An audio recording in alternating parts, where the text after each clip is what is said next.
Good morning. Welcome to Time in His Word. Yesterday we went down to Paducah and spent the day, and all the traffic and the people, it was just so crowded everywhere we went.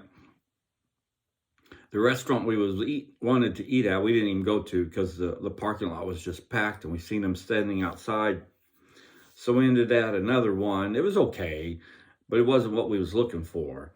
And it got to me thinking about, I remember back as a kid, you waited for the Sears catalog to show up the 1st of December. It seemed to fall.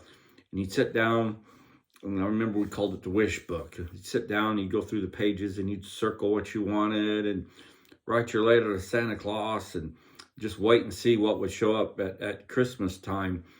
Simpler times, it seemed like. Simpler and easier times around the holidays. Not so much hustle and bustle, as they say. And but it brought back some, just thinking about the wish book and some of the other experiences I had as a kid around Christmas time, and that it brought back some fond memories.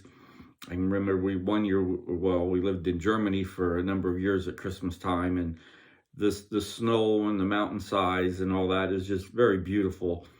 And we learned some of their customs for Christmas time, and that. But what it got me also thinking about is a lot of times in our walk in Christ, we don't take that time to slow down and enjoy the moment.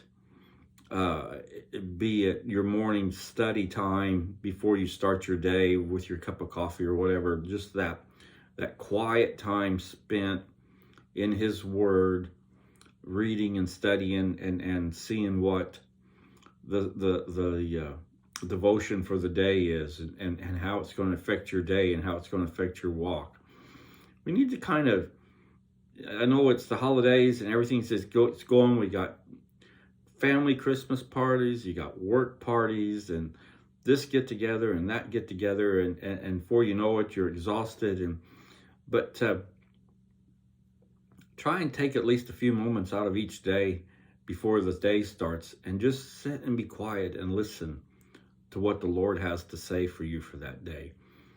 That's it's hard to do. I know I've mentioned it a number of times, but especially this time of year, we need to be sure and take those few extra minutes in the morning and just be quiet and listen to what He has to say, what He's trying to tell us, what He's trying to show us in our walk with Him.